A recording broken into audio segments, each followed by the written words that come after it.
And now it's my turn to freeze the watery blood in your distended veins, kiddies.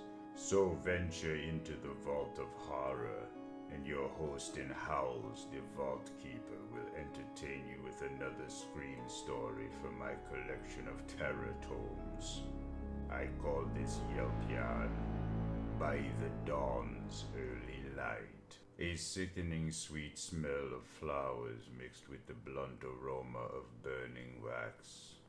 Yellow candle flames fed on what fresh air seeped into the parlor of Hasten's funeral home. Frank Williams looked for the last time at Joan Lauren's lovely white face, the death mask face of his bride, never to be. Mr. Hasten tiptoed respectfully across the thick red carpet and spoke in a doleful voice, just above a whisper. The dead girl's mother's soft, unceasing sobs forming a background for the Undertaker's ironic words. She's beautiful, Mr. Williams. She wasn't like that when they brought her in, but Earl put everything he had into the job because he's your best friend, and he was to be your best man. You'll thank Earl for me when you see him. Harry Martin stepped forward out of the shadows. He reached for Frank's arm. Come on, Frank. Let's go. I'll buy you a drink. Thanks, Harry. Frank Williams picked up his bags and let himself be led from the funeral home. He smiled bitterly at the grim joke.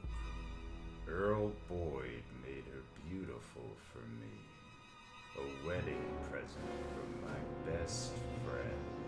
Old man Hasten is stupid. Plain stupid. What an idiotic thing to say. They sat in a booth in an almost deserted bar. Frank Williams still wearing the clothes he'd flown from New York in, and Harry Martin with the black armband on his sleeve. What really happened, Harry? What's all this bunk about a vampire killing Joan? The part about the vampire isn't bunk, Frank, but the vampire didn't kill Joan. I did. We all did. What are you talking about? You've been in New York for the past month, so you don't know what's been going on. See this armband? I'm in mourning too. My brother Charlie died last week. There were 2 other deaths a week before. And you're trying to tell me that a vampire... You don't believe me, Frank, but I saw it. The vampire. I'll tell you about it, and you'll believe. The night after Charlie's funeral, I got down my hunting rifle. I didn't believe the talk about a vampire. I was going to get the maniac that was roaming our streets. Where are you going with a gun, Harry? What good is a gun? You can't kill a vampire with a gun. I read it. You gotta use a stake. A wooden stake. I know what I'm doing, Nina. Just lock the door behind me and don't open it for anyone but me. So I went. Each night I hunted the maniac with the wind moaning through the dark streets and the snow crunching underfoot. I'll get you. I'll get you for Charlie. For 5 nights I went out into the winter blackness. I got to asking myself what good it was doing to go walking in the bitter cold with the sleet whipping in my face. But then I'd think of poor dead Charlie, with those 2 bloody punctures in his throat, and I'd known the answer. Maybe I'll never find it. But I can't quit. I can't. Now. Then one night I heard a gurgling cry, then a moaning just a little louder, then the moaning of the wind. I started running through the dark streets, and then I saw it, bending over the body of a girl, its ugly fangs sunk into her thin white throat. Get away from her, you filthy son of a... I raised my gun, firing as I ran toward her. I heard the bullet stud into its vile flesh. Saw it rise.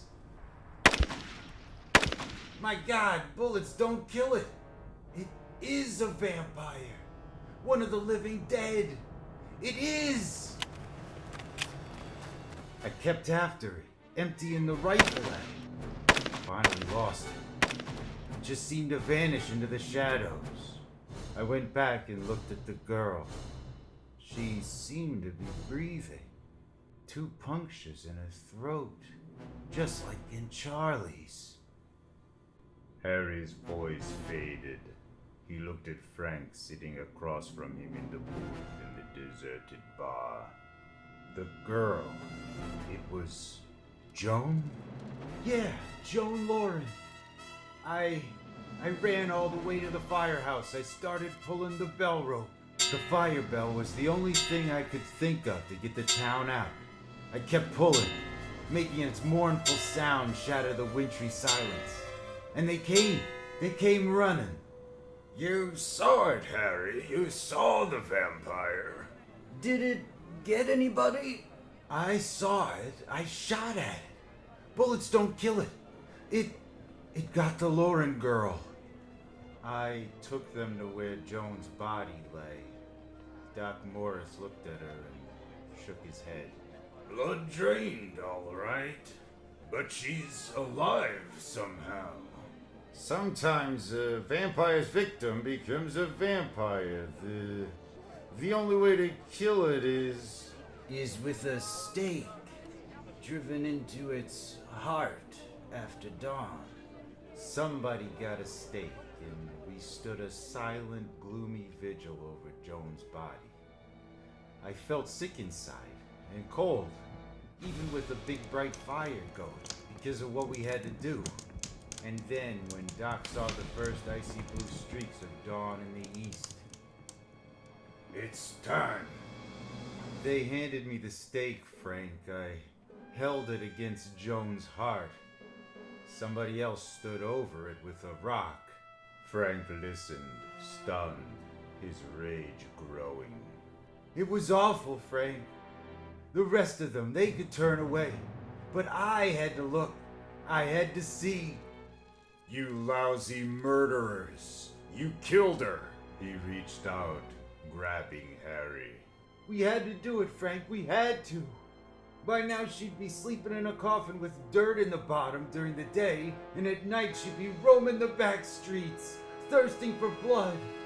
Charlie got his after that, just to make sure. And the others, we exhumed their bodies, drove stakes into each of their hearts. Frank released his hold. His rage and hate was still there, but he knew Harry Martin and the others had done what was right. Didn't I send you the telegram, Frank, telling you to come right back home? Didn't I meet you at the airport? I'm sorry, Harry. That night, Frank Williams went on a hunt through his quiet Illinois town, armed with his sharp, crudely hewn wooden stake and an anger within him. A bitter, hating anger. I'll get that vampire. I'll get it if I have to look forever. But Frank did not have to look forever. Toward morning, he heard a blood-curdling, gurgling rasp coming from the dark street ahead. He sprinted through the snow, saw the loathsome, hideous thing bending over its victim, sucking its fill of blood. Harry! It's gotten Harry! He inched forward, his heart pounding in his chest so loudly that he was sure the vampire could hear it too. But it was his crunching footsteps in the snow that made his presence known. Blast! It heard me! The vampire, with its black cape flowing behind, dodged through alleys and down narrow, winding streets, seeming at times to almost fly. Frank pounded after it in breathless, unrelenting pursuit. Can't let it get away. Suddenly, his quarry darted around a corner. By the time Frank reached the spot, The vampire had vanished into thin air. It must have gone into one of those buildings. It must have gone. Frank turned, his glance falling on the somber, familiar structure, Hasten's funeral home, with Joan still lying in her coffin. Coffin, of course. A vampire sleeps in a coffin by day. What better place to hide one? He crossed the empty, deserted street, tried the door, found it open. He pulled the coil of rope he'd brought along from his pocket and entered cautiously. Earl told me about the cellar, where they store things and prepare bodies. Perhaps down there. He made his way across the dark parlor, brushing against Joan's coffin. There was a staircase in the rear. He struck a match, started down, his shadow performing a grotesque dance on the wall beside him. Certainly are plenty of coffins down here. And a body. He moved from coffin to coffin, peering inside, searching for the telltale sign. And then, here it is. There's dirt in the bottom of this one. Suddenly, Frank blew out the match. He'd heard a sound, grit grinding on the stairs above. He cowered in the darkness, listening, waiting as a figure came slowly down the steps. The figure glided across the cellar. Frank leaped, wrapping the rope around it with lightning speed. What? What's going on? Let me go, hey! Now we'll see who you are, you fiend. Frank forced the slender, wiry figure to its knees, lashed its hands behind its back, and fumbled for a match. Earl Boyd! Frank, why didn't you let me know you got home? Say, is this your idea of a joke? Come on, untie me. You're the vampire, aren't you, Earl? Best friend of vampire. You've come back here for your sleep, haven't you? Are you crazy? You know I work here at night, Frank. There's blood on your mouth, Earl. Is it Harry's blood? You knocked me down, for God's sake, Frank. What about the dirt, Earl? The dirt in the bottom of this coffin. I don't know what you're talking about, Frank. Joan's death must have been too much for you. You're out of your mind. Out of my mind, am I? All right. Then you won't mind proving you're not the vampire. You won't mind being tied up in that coffin. In that coffin? Why? Because if you are the vampire, you'll fall asleep come sunrise. And when you do, I'll be ready with this stake. Get in. Frank, I know how much Joan meant to you, but why blame it on me? I loved you both. I was going to be your best man. Get into that coffin and shut up. It's almost 7. Sunrise ought to be very soon. Earl relaxed suddenly. He climbed into the coffin. Frank tied him securely and started up the steps. Where are you going, Frank? Upstairs. There isn't a window in this place. I want to see the sunrise. That calendar will tell you, Frank. It'll tell you the exact time the sun rises. You're right, Earl. Let's see. Today is the 10th. There it is. Sunrise. 7:12 a.m. Frank looked at his watch.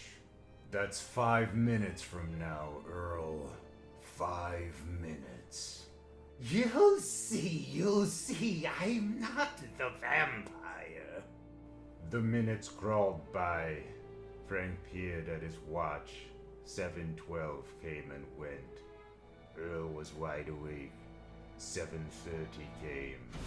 Frank hurled the stake away in disgust. If you were the vampire, you would have been asleep by now. See? I told you. And the real vampire, the one who uses this coffin, has gotten away. Untie me. Frank untied Earl. Earl grinned at him, a strange grin, an evil, leering grin. You've been in New York, haven't you, Frank? Yeah, I flew back this afternoon when I got Harry's telegram. Took the 2:30 plane out of... Earl's leering grin changed as he sprang. Fangs erupted from behind his snarling lips. Frank screamed. My God, how stupid of me! Illinois is an hour behind New York! That's right, Frank. You forgot to change your watch. I've got plenty of time till sunrise. Another half hour. Enough to drink my fill again. Now isn't that a bloody shame, kiddies? Just because Frank's watch was a little fast, his time ran out. You might say Frank came to a dead stop, eh? Well, you'll come to a dead stop when you see the stuff you get when you join the EC Fanatic Club. Dig the ad following the text following this yarn for info. I'll see you next in my mag, The Vault of Horror. Bye now.